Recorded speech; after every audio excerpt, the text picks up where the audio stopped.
heard your mother. Trampolining. We meet again. So it's been 15 years since almost 15 years since the last Incredibles movie.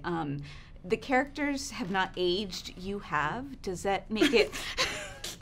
What? Does it make it hard to get into the headspace of the character of Frozone again? Oh, it's a headspace. As long as I don't have to do anything physical, it's fine. So does that make Incredibles an easier job than, say, Avengers? Not these days, because I know both characters quite well. Having done Nick Fury a lot more than I've done Frozone, I do need Brad's guidance a bit more than I normally would, I think. Yeah.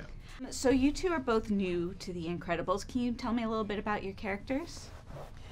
We're brother and sister, so I'll speak for myself, and then that's it. I'm sister. Winston Dever. She's Evelyn Dever, and we run like a tech company.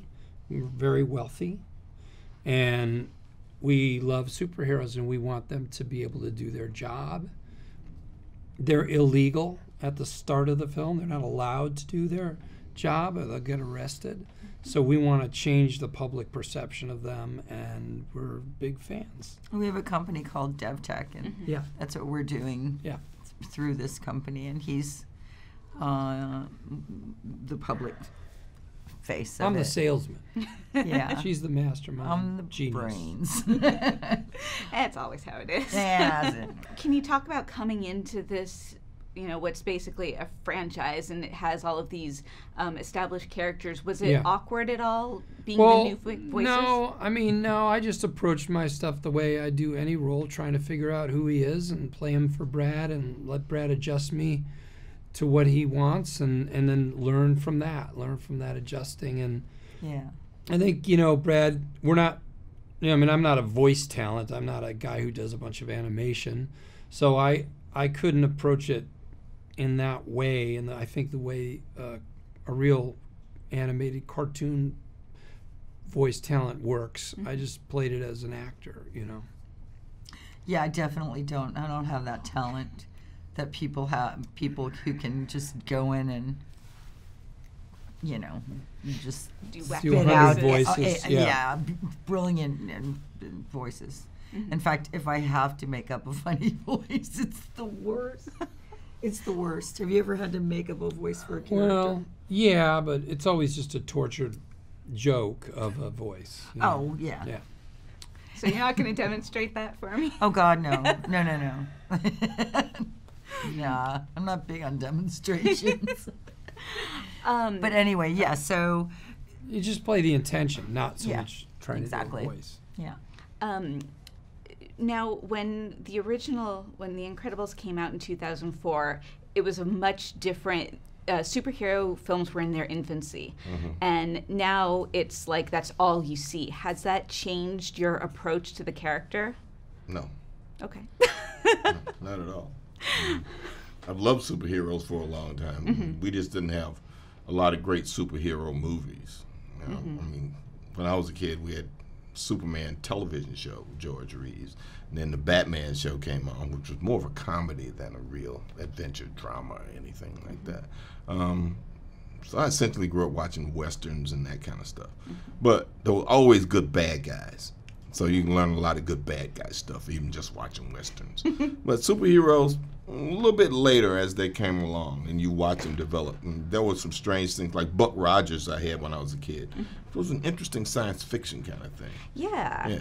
Very different. So do you want then, because you said that there's a lot of good bad characters, do you want to play a bad guy in a superhero movie? Sure. Sounds like something that would be great to do. I have to change myself pretty dramatically, though, to make that work. 'Cause people are, why is Nick Fury turning bad guy? Now, the superhero genre, when the first film came out, it was kind of in its infancy, and now it is. I mean, everything is superheroes and everything. Yeah. Were you excited to kind of jump into the... To make fun of superhero movies? We're not really. I mean, this movie has a superhero movie alongside, within entwined with a family comedy.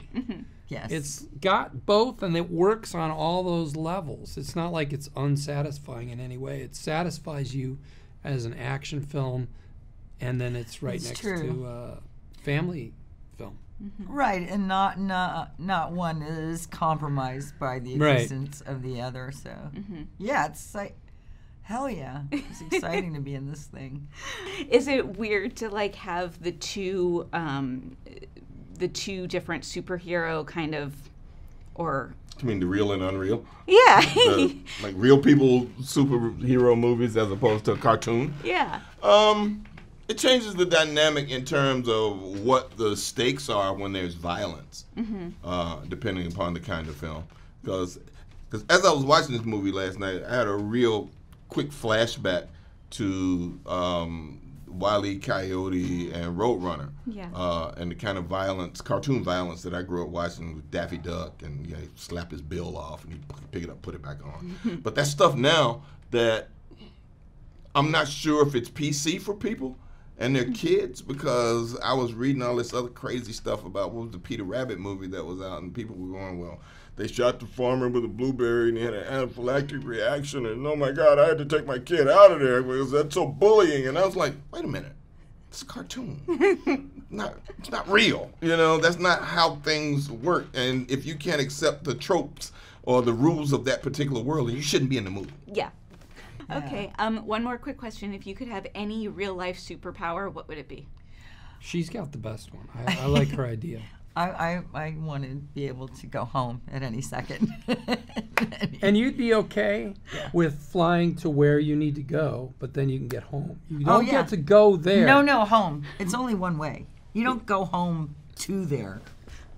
Right. So in other words, you go home from Catherine, you're doing a movie. We need you. It's in Louisiana, and you still have to fly. You still say yes. You still have to fly to Louisiana. You have to go elsewhere. You have to get in the car and they drive you.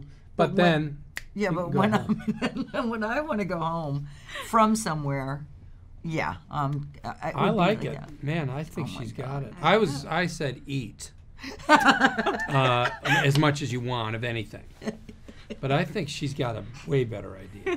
I would love that. That'd be great. And I mean, when I say go home, I mean ready just to be home. I'm out of these clothes. My stuff's put away. You're home in your pajamas. My face is washed. Yeah. It's like done. Wow. Well, you're asking for a lot now. I think transporting your physical body to home in a moment is you're asking for a lot. But then you're adding in that you have to be superhero. You have powers! Yeah, baby!